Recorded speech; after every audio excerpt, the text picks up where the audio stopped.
Continuando a nossa introdução do vídeo anterior e partindo agora diretamente para a revelação do Apocalipse, né?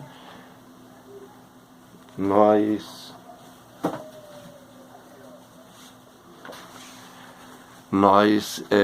vamos agora entrar diretamente no Evangelho. E dentro dessa parte do Evangelho, eu gostaria de deixar a última parte introdutória, que é a respeito dos referenciais. Quem são os referenciais? Então, os referenciais nós temos as bestas, as duas bestas, uma da terra e outra do mar, o falso profeta e o anticristo. Me perdoem porque eu estou com um pouco de alergia ao tempo, né? E, como se diz assim, essa parte aqui, nós ainda temos o falso profeta, temos o anticristo, que não é apenas um, são vários anticristos, e o apóstolo fala isso bem claro. E quem é a mulher vestida de sol, quem é esse sol, as 12 estrelas, quem são, quem é a Babilônia, que todo mundo, a maioria das pessoas leigas dizem que é a Igreja Católica, que tudo acusam a Igreja Católica. E isso é uma ideia também globalista, né, e tendenciosa. Então nós vamos passar a fazer essa introdução, né, sobre os referenciais, cada referencial desse. Então quem é quem? Não é dizer que é sem provar, é dizer provando, que esse é que é o pior. Eu sei da história de um pastor de uma certa denominação que ele levou 40 anos estudando, escreveu 2 tomos, um de Apocalipse e o outro de Daniel, e não conseguiu desvendar as profecias, tanto que a denominação dele escreveu vários livros a respeito da revelação do Apocalipse. E nós não podemos cometer esse papel, porque aqui não se trata nem de capitalismo e nem de propagandismo, trata-se da pura verdade, a essência do Evangelho de Cristo. E aqui a gente não pode entrar com mentira e com ideologias para ganhar dinheiro em cima do nome do Evangelho, certo? Então, Apocalipse, prólogo. Revelação de Jesus Cristo, que ele foi confiada por Deus para manifestar aos seus servos o que deve acontecer em breve. Ele, por sua vez, por intermédio de seu anjo, comunicou ao seu servo João, o qual atesta como palavra de Deus o testemunho de Jesus Cristo e tudo o que viu. Feliz o leitor e os ouvintes se observarem as coisas nelas escritas, porque o tempo está próximo. Então você vê que aqui dentro do Evangelho, né, estou lendo para você, Apocalipse capítulo 1, versos de 1 a 3. Então, olha só a primeira conotação, revelação de Jesus Cristo, que ele foi confiada por Deus para manifestar aos seus servos o que deve acontecer em breve. Ele, por sua vez, por intermédio de seu anjo, comunicou ao seu servo. Bom, então aqui nós vemos o quê? Em primeiro lugar, quando ele fala revelação de Jesus Cristo, que ele foi confiada por Deus, significa o quê? Que Deus, o Pai amoroso, companheiro, amigo, né? Ele está conosco, civilização, toda a nossa história, toda a nossa existência. Então, a gente vê aqui nesse quadro, como se dissesse, filho, aquilo que você fez agora, é bom que se revele aos nossos servos. Você não me disse lá na oração que você tinha comprado os homens da terra? Então você revela agora para eles tudo o que vai acontecer, porque como é que eles vão ficar sem um rumo, sem uma bússola para se guiarem dentro da história, né? Vai haver cataclismos e catástrofes, então eles precisam estar acercados disso, como o anjo, como tu, na qualidade de anjo Miguel, foi avisar os judeus no deserto a respeito da mortandade das pragas do Egito, né? É como se a gente estivesse passando nessa passeia, é como Deus estivesse ordenando a Jesus, com o Apocalipse, a pintar nas nossas portas de vermelho, né? De sangue, como foi feito no Egito, né? Então, quem é esse anjo que Deus destina para revelar a Jesus todos os fatos do futuro? É exatamente São Miguel Arcanjo. Ele é um anjo assim fantástico, espetacular, que muitas pessoas que não acreditam ou não tiveram esse testemunho para contar da situação dele na sua vida, podem passar a ter, não é? São Gabriel Arcanjo, ele esteve com Maria, ele visitou Abraão, visitou Daniel, exatamente lá no Irã, na capital Teherã, né? E avisou, está lá escrito no livro de Daniel. E é interessante, impressionante a velocidade desses anjos. Mas esse é assunto para outra pauta, certo? Vamos prender aqui. Então, esse foi o arcanjo Gabriel, né? E aí ele diz o que? Ele, por sua vez, quer dizer, o anjo, né? Por sua vez, por intermédio de seu anjo, comunicou ao seu servo João. Então, quer dizer, o que deve acontecer em breve. Ele, por sua vez, por intermédio de seu anjo, comunicou a seu servo. O que é que Jesus fez? Como sempre obediente ao Pai, ele aí chamou o seu Gabriel, olha, a palavra anjo quer dizer mensageiro. Agora você vai lá, eu já fiz a minha obra. Agora você vai lá e revela tudo isso a João, que é o meu servo, que está se dedicando a essa obra, e que eu instituí ele para isso, né? E revela tudo o que era que estava acontecendo realmente. Gabriel, eu fiz uma alegoria de tudo que está acontecendo, e todos vocês sabem aqui no céu, que foi por causa das bestas, né? A da terra, a do mar, né? Que estavam no meu pé o tempo todo, né? Tanto que ele disse a Maria Santíssima o quê? Mulher, ainda não é chegada a minha hora. Você vê como Jesus era estratégico, né? E aqui ele manda São Gabriel Arcanjo visitar João, lá em Patmos, na Grécia, que eu tive um lugarzinho humilde, simples, e que recorda muito a essa história. Eu fico todo arrepiado quando eu conto, né? E ele diz bem claro: feliz o leitor, os ouvintes que observaram as coisas nelas escritas, porque o tempo está próximo. Porque ele diz, é interessante observar, porque não se trata apenas de uma lenda, de um mito que contaram. Não. Aqui tem informações que dizem a respeito da nossa civilização, de como a gente se prevê do que está para acontecer. E provavelmente nos salvar durante esse percurso, né?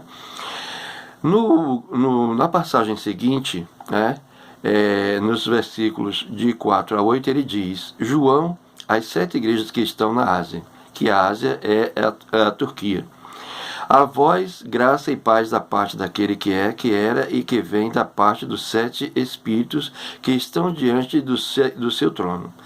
Esses 7 Espíritos que ele quer dizer, na verdade, é como se fossem assim, os 7 bispos, né? Os 7 diáconos das igrejas da Turquia. Patmos, Éfeso, Tiatira e as demais igrejas, que eu também tive lá. Hoje existem só carcaças, mas quando você chega à igreja de Éfeso, por exemplo, eu me arrepio tudo quando eu conto. É uma coisa incrível. Você vê assim como se fosse um prédio, a coisa mais linda. E eu vou ver se eu posto fotos, né, dessas igrejas lá na Turquia, né? Então, esses anjos que ele fala, ele se refere aos bispos dessas igrejas, né? Que a palavra bispo quer dizer ancião, ainda é a nomenclatura do antigo Israel. E esses 7 anjos, para você verem como é a referência, apesar de eles estarem administrando as igrejas aqui na terra, mas o seu espírito, que é o que liga nós a Deus, estavam diante do trono de Deus. Ou seja, as igrejas não recebiam de uma pessoa humana. A pessoa humana era o que nós entendíamos. Na verdade, era o Espírito de Deus que estava guiando aquela igreja. E da parte de Jesus Cristo, testemunha fiel, primogênito dentre os mortos e soberano dos reis da terra, né? Então, daí porque o cristão, ele deve ter sempre que ele está dentro de um novo reino. Nós já vivemos dentro de um novo reino, não é isso? E o rei desse reino é Jesus, que é o rei dos reis. Porque, como disse a profecia de Daniel, a pedra foi lançada sem auxílio de mão, chocou na estátua e destruiu toda a estátua, que se tornou toda em pó, e o vento levou e espalhou por toda a terra, né? Por que ele diz o rei dos reis? Porque essa estátua eram vários reis de vários países, vários estadistas. E Deus desmanchou todos os reinos. Jesus pregou o evangelho que se espalhou por toda a terra, não é? Aquele que nos ama, que nos lavou de nossos pecados no seu sangue, e que fez de nós um reino de sacerdotes para Deus e seu Pai, glória e poder pelos séculos dos séculos. Amém. Irmãos, aqui chega uma parte muito tocante, que é quando ele diz que criou um reino de sacerdotes. Daí porque a Igreja Católica e a Igreja Ortodoxa, ela diz bem claro, dentro do catecismo sobre os 7 sacramentos, né? A igreja é bem verdadeira nisso. Existe o sacerdócio da igreja, que é o sacerdócio público, e o sacerdócio doméstico. O que é o sacerdócio doméstico? É você guiar a sua família, é levantar, fazer o culto com a família, é orientar os conselhos, que ele hoje é muito privado, hoje está sendo muito debatido com a onda do feminismo, que quer descartar o papel do homem. Tudo agora que o homem faz é machismo. E o homem está simplesmente cumprindo o papel daquilo que Deus mandou. Apenas com uma ressalva. Aqui nós temos sacerdotes e sacerdotisas, não é? Então, quer dizer, ambos são sacerdotes da sua família. Porque ele fala o quê? Sacerdotes. Então, no caso do lar, é o pai e a mãe. O marido e a mulher, né? Então é bem importante porque exige uma responsabilidade comportamental e ética dentro essa qualificação, sacerdotes. Então toda vez agora em diante, se você quiser para o seu bem e sua família, sempre que for tomar atitude, sempre que for sair do sério, sair do bom siso, pense, bom, eu não posso fazer isso, que eu sou um sacerdote. E o que eu fizer será um mau testemunho para quem está ao meu redor, né? É muito interessante isso aqui. E uma coisa que ele diz bem claro é que aquele que nos ama, que nos lavou de nossos pecados no seu sangue. Irmãos, isso é muito sério. Quer dizer, o sacerdócio não foi um assunto que Jesus chegou e disse, olha, você a partir de agora vai ser sacerdote, não. Ele comprou a gente. E como diz São Pedro, não com coisas corruptíveis, como ouro ou prata, que hoje o mundo se acaba por causa da ambição pelo ouro e pelo dinheiro. Não foi com isso que ele comprou. Ele comprou com o seu sangue. Ele derramou lá na cruz e disse, está aqui, Satanás, agora você não tem mais poder sobre ele. Todos eles agora vão ressuscitar. Então é muito contundente isso aqui. E finalizando com o verso 20, ele diz, eis o simbolismo das 7 estrelas que vistes na minha mão direita. Quem são essas 7 estrelas? Novamente ele faz outra alegoria. Primeiro ele citou os bispos como anjos, agora ele cita como estrelas. Ou seja, aquelas 7 estrelas, que eram 7 igrejas, estavam na mão dele, né? Então ele diz bem claro, eis o simbolismo das 7 estrelas que viste na minha mão direita e dos 7 candelabros de ouro. Ou seja, esses 7 bispos para ele eram 7 candelabros de ouro, porque o candelabro é que alumiava todo o recinto, porque eram 7 velas ainda da tradição judaica, né? E os cristãos ainda carregavam isso, né, da igreja primitiva. Os 7 candelabros de ouro. As 7 estrelas são os anjos das 7 igrejas e os 7 candeeiros e os 7 candelabros das 7 igrejas. Confirmaram então? Então é isso, gente. Eu fico feliz por estar podendo transmitir essa mensagem de Deus para você. Acredito que Deus tenha me instituído para fazer tal obra, porque nada acontece sem a graça dele. E vocês viram aqui o que? O próprio Evangelho confirmando. Tudo que nós falamos aqui. Os 7 anjos e as 7 estrelas são os 7 anciões das 7 igrejas, né? Aliás, dizendo melhor, desculpa. Os 7 são 7 anjos das 7 igrejas e os 7 candelabros as 7 igrejas. Desculpa, essa parte aí, melhor dizendo, né? Então, os 7 anjos são 7 bispos e as 7 estrelas as 7 estrelas as 7 igrejas. Então, gente, um bom dia para vocês, né? E, por favor, eu peço novamente em nome de toda a missão cristã, através do Ministério Shaot, né? Que é a nossa parte espiritual, né? Que você contribua com suas orações, se envolva com o nosso trabalho, comece a perceber o trabalho de inclusão social que nós estamos propondo a fazer com todos os associados, e contribua com suas orações, com a sua participação, enviando matérias, dúvidas, questionamento, porque nós sabemos que essa época é de questionamento, para que nós possamos tratar, fazer uma interação, né? Acesse os nossos canais, os nossos playlists, né?